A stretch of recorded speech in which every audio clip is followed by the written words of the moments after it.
За энэ удаа та бүхэндээ хөгжлийн эсрэг баримтлах 10 жичмийн талаар судалгааны үр дүнгийн мэдээлэл хуваалцж байна. Дэлхийн урт наслалт болон клиник сэтгэл судлал, олон улсын эмч, эрүүл зөв хоолтын мэргэжлүүдийн судалгаагаар залуу байдлаа хэрхэн хадгалах талаар хөгжлийн эсрэг баримтлах 10 жичмийг баталсан байна. Үүнд нэгдүгээрт нь цадтлаа бүх хоолол. Хотоодыг 100% өргөх нь хоол боловсруулах эрхтнүүдэд асар их ачааллыг өгч, эсэг гэмтэх чөлөөт радикалуудыг ихээр ялгаруулдаг. Японы Окинава арлын 100 наснуудын хараа хажибу буюу додоодынхоо 80%-ийг дүрмэгц хооллогоо зогсоох эрүүл мэндийн дадал. Энэхүү ухамсартай дадал нь илүүдлийн эдэлтэй сэргийлж, хоол боловсруулалт, бодисын солилцоог хийвэн байлгадаг. Насандаа тохирсон хоол хүнс хэрэглээрэй. Үүнд 30 настай эмэгтэй элэг самрыг хүнсэндээ тогтмол хэрэглэвэл анхны үрчлээ хожуу илэрнэ гэжээ. Харин 40-50 настай хүмүүс кальц магныг түлхүү хэрэглээрэй. Энэ яс болон зүрх судасанд тустай. Мөн 50 гарсан хүмүүс засаар хооллол зүрх судасны өвчнөөс урьсан сэргийлнэ гэж зөвлөж байна. Хоёрдугаарт нь хөдөлмөр бол зөв амьдрах чухал элемент. Нас ахлаа гэж зүгээр суух нь тарих олон бие махбодод одоо амьдрах зорилгогүй боллоо гэдэг биологийн тохиог өгч эсийн өвхлийг хурцсахдаг байна. Японы икеа буюу амьдрах утга учир хөдөлмөр эрхлэлт нь стрессийн кортизол даврыг бууруулж, ДНХ-ийн үзүүрийг хамгаалагч теломерийг богиносгоос сэргийлдэг байна.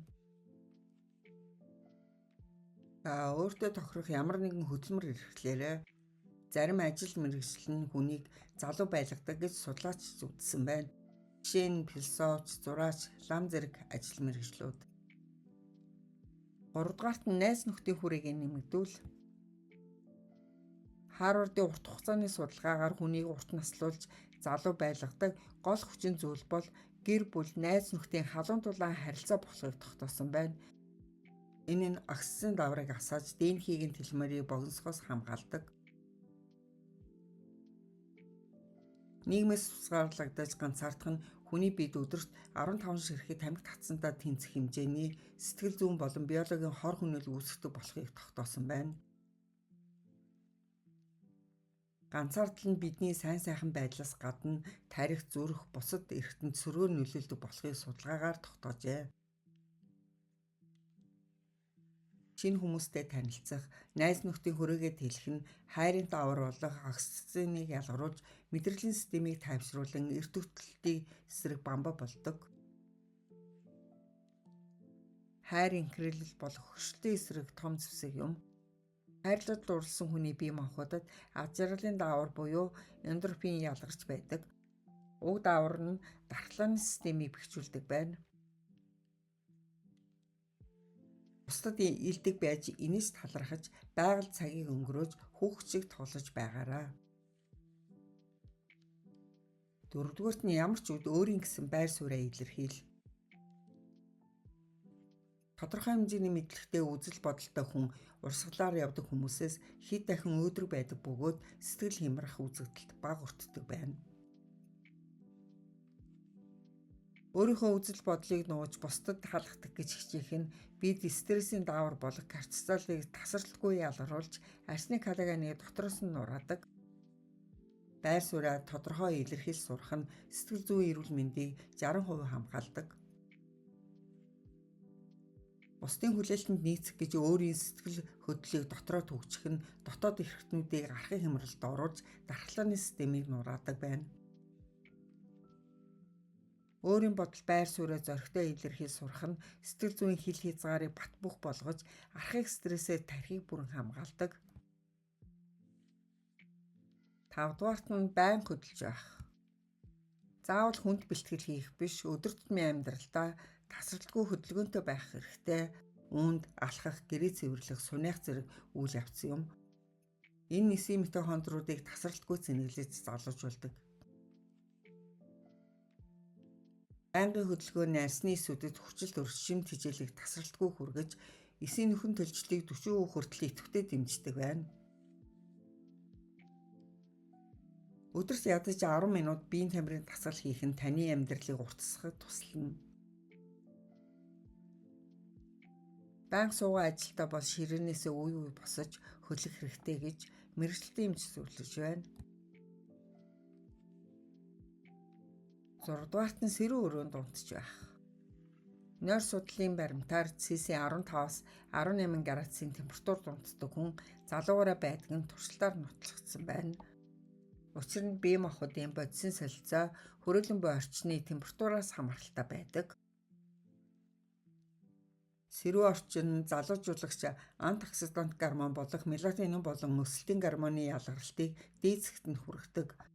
Мөн тархины хорт уургуудыг угаадаг лимфатик системийн сэрүүн өрөөнд хамгийн үр дүнтэй ажилладаг байна. 7-дугаарт нь өөрөөрөө бахархаж өөрийгөө магт. Өөрийгөө үргэлж гойчиж буруутгах нь тархийг байнгын аюулын тохиолын горимд шилжүүлж эсийг төлөвлөдөг байна. Өдрийн тусад хийсэн жижиг ажлынхаа төлөө өөрийгөө чангаар магтаж, жижиг амжилтаараа бахархах үед тархинд серотонин болон допамин ялгарч өөртөө итгэх итгэлийг нейроны түвшинд 2 дахин өсгөдөг. Уур омогтой захирагдаж болохгүй. Уур омгоор бүхнийг шийдэх гэж зүтгэдэг хүмүүс өөрийгөө хэдэн насаар хөшрүүлээ зогсохгүй элдв өвчнөд өртөмтгий болгодог. Бидний нас ахих тусам бүх зүйл өөрчлөгдөх нь хэвийн үзэгдэл. Гэхдээ үүнд бухимдах нь тус болохгүй.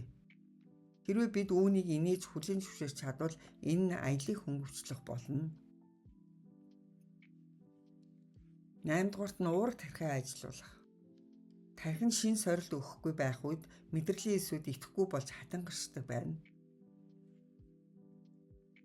Шинэ гадаад хэл сурах, ном унших үед тархины ВДНФ ялгарч мэдрэлийн уян хатан чанарыг идэвхжүүлснээр зүрх хэрэгслийг 76% буурладаг. Үгэн шүлжээд хаах, оюун ухаан шаардсан тоглоом тоглох, гадаад хэл сурах гэх мэт. Тоо бодохдоо хүртэл тооны машинаар бус чэйжээрөө бодож байгаарай. За 9-дугаарт нь элсэн чихрийн хэрэглээг багасгах. Цусан дахь идүүдэл сахар нь арсны коллаген уургатай барьцалдаж түүнийг хатууруулж хугалдаг аюултай үйл явцыг сахаржуулалт гэдэг байна. Цусан дахь идүүдэл сахар нь арсны уян хатан байдлыг хариуцдаг коллаген эластин уургуудтай нэгдэж гликозын үйл явцыг үүсгэдэг. Гликозд орсон коллаген хэврэг хугардаг бүцтэй болж хуурдгаас арьс унжиж гүн үрслээ суудаг. Сахарыг хаснаар арсны байгалийн нөхөн чулжид маш хурдан сэргэдэг. Элсэн чихэр нь үрслийн эсрэг үйлчлэгээтэй бөгөөд дааврын үйлчлэл ажиллагаанд сөрөг нөлөө үзүүлэхээс гадна таны гидс дотор сөргөөр нөлөөлдөг. 10-дугаарт нь мацаг барих. За хоолноос 12-оос 16 цаг татгалзах үед бие махбод нь гаднаас энерги авахд зогсоож дотоод руугаа анхаарч эхэлдэг байна. Энэ үед би залуу насны сэрүүтийн генийг асааж өгөхгүй эсүүдийг өөрөө идэж устгадаг. Эдгээр генүүд нь эсийн дотор гэмцэн уургуудыг устгаж дахин боловсруулах аутофагийн процессыг эхлүүлж эсийг залуужуулдаг байна. Хоол идэхгүй байх хугацааг уртасгах нь бие махбодын үхсэн эсийг цэвэрлэх арга болох аутофагийг өдөөж байдаг.